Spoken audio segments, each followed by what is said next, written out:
Dear student, question दिया है find the equivalent power of thin lens combination shown in figure. अब देखिए यहाँ पर जो फिगर दे रखा है, ओके, इसमें कॉम्बिनेशन दिया है लेंसेज का। देखिए पहला पार्ट प्लेनो कॉन्वेक्स, दूसरा कॉनकेव, फिर प्लेनो कॉन्वेक्स, उनके रिफ्रैक्टिव इंडेक्स भी दे चुका है। ओके, तो अब इक्विवेलेंट पावर, चलिए हम इक्विवेलेंट पावर के लिए पहले लिखते हैं। तो यहाँ पे इक्विवेलेंट पावर कैसे पता करते हैं? So we know that P equivalent is equal to ये जो तीनों की पावर का सम कर देंगे। ओके, P1 पावर इसकी, फिर इसकी, फिर इसकी, तीनों का पावर हम जो है ना पावर की सम कर देंगे। पावर क्या होती है? तो हमें पता है कि भाई रेसिप्रोकल ऑफ फोकल लेंथ होती है। तो 1/f1 plus 1/f2 plus 1/f3 ये हम ले लेंगे। ठीक है, अब चलो एक एक के लिए लिखेंगे। तो फोकल लेंथ कैसे लिखेंगे? तो using lens maker formula. Okay, lens maker फॉर्मूले से लिखेंगे। तो पहले के लिए लिखो, तो ये लिखेंगे μ1 माइनस 1 इंटू 1/r1। देखो ये कॉन्वेक्स, ओके, प्लेनो कॉन्वेक्स, इसके लिए r1 तो यही रहेगा जो कर्वेचर के लिए बताया है, और दूसरा r2 ये इनफाइनाइट आ जाएगा क्योंकि यहाँ प्लेन है। ओके, प्लेन सरफेस, तो इसके लिए रेडियस कितना हो जाएगा? इनफाइनाइट। तो r1 तो हम ये जो रहेगा, ओके, कर्वेचर के हिसाब से, दूसरा माइनस 1/इंफिनिटी। तो यहाँ पे क्या हो रहा है? R2 is equal to infinity. ये आप यहाँ समझे, ठीक है, ये मैं इंडिकेट कर रहा हूं यहाँ पर। ठीक है, और यहाँ पे क्या हो जा रहा है? इसके हिसाब से R1 is equal to infinity हो जाएगा। ये आप ये समझ के लिखे आप। ठीक है, चलो आगे बढ़ते हैं। ये पहले वाले टर्म का ही हुआ, उसके बाद दूसरे वाला टर्म फिर लिखा हमने इसके लिए। तो ये होता है μ2 माइनस 1 इंटू 1/। अब देखिए यहाँ पर ये जो कॉनकेव है, तो कॉनकेव के लिए ये R1 निगेटिव होता है और R2 पॉजिटिव होता है। तो यहाँ पे लिखेंगे माइनस R1, ये माइनस ऑफ माइनस, सॉरी ये प्लस R2। तो ये जो है आपको R2 जो लेंगे वो पॉजिटिव रहेगा, इसका जो R2 रहेगा वो पॉजिटिव रहेगा। तो ये दूसरा टर्म लिखा हमने। अब चलो और आगे बढ़ते हैं, तीसरे के लिए लिखते हैं प्लस, ये लिखा हमने μ3 माइनस 1 इंटू। अब देखिए ये जो R1 है ये वाला है, तो R1 क्या हो जा रहा है? ये इंफिनिटी हो जा रहा है। तो हमने लिखा 1 डिवाइड बाय इंफिनिटी माइनस, और ये जो है R2 निगेटिव होगा इसका, तो माइनस, यहाँ पे minus R2। Okay, minus R2। अब ये तीनों टर्म को सिंप्लीफाई करें कैसे? ऑलरेडी ये वैल्यूज भी दे रखा है, so you can put this values, उसके बाद उसको सिंप्लीफाई करें तो आपको जो है सॉल्यूशन मिल जाएगा। चलिए एक स्टेप और लिखते हैं यहाँ पे।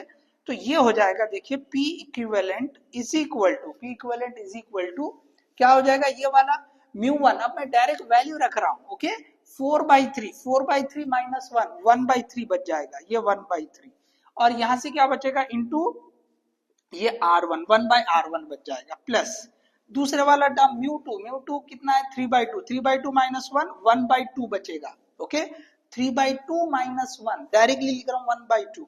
उसके बाद क्या आ जाएगा? ये माइनस 1/R1 माइनस 1/R2, ये वाला टर्म होगा। उसके बाद तीसरा टर्म फिर से μ3, μ3 कितना है? 4/3, 4/3 माइनस 1, फिर से बचेगा 1/3, और अब यहाँ क्या बच जाएगा?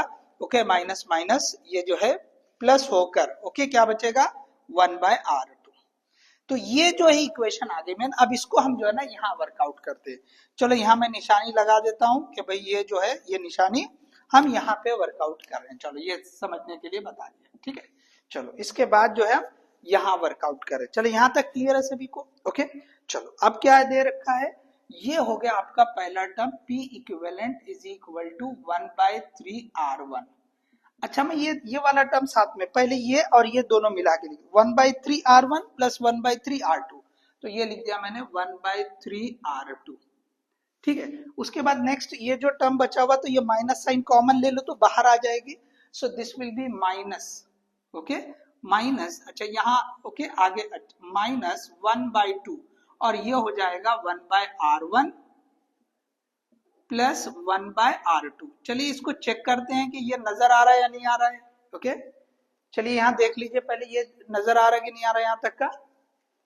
ओके, क्लियर है, चलो नजर आ रहा है, ठीक है। चलो तो अब देखिए ये क्या किया हमने, यहाँ से माइनस साइन निकाला है, ठीक है, तो ये माइनस यहाँ आ जाएगा, तो माइनस 1/2 होगा, और ये 1/R1 प्लस 1/R2। अब देखिए यहाँ से ये P इक्विवेलेंट, फिर से देखिए 1/3 में कॉमन लेता हूं तो 1/r1 प्लस 1/r2, ठीक है, माइनस 1/2 इंटू ये 1/r1 प्लस 1/r2, ठीक है।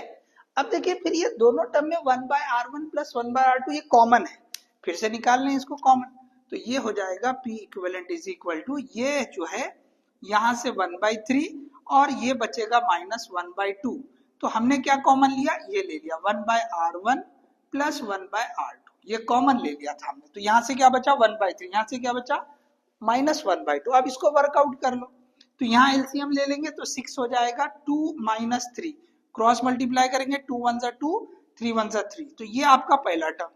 अच्छा इसी तरह यहाँ भी एलसीएम ले लो तो ये भी प्रोडक्ट हो जाएगा R2 इंटू R2 और यहाँ हो जाएगा ये R2 प्लस R1। तो अब देखो यहाँ क्या बचेगा माइनस 1/6 और यहाँ पे अगर हमने लिखे पहले R1 लिख दिया तो R1 plus R2 whole divide by R1 R2। तो देख लीजिए माइनस साइन लग के हैं, ऊपर R1 प्लस R2 है, नीचे 6 R1 R2, तो ऑप्शन में देख लो जहां पे 6 आ रहा है ये दोनों में, हाँ ये माइनस भी आ रहा है, so C option is the correct one. तो I hope you understood this one. देख लीजिए क्लियर, यहां से देख लीजिए पूरा फ्लो, तो आंसर क्या आ गया है, सी वाला ऑप्शन करेक्ट।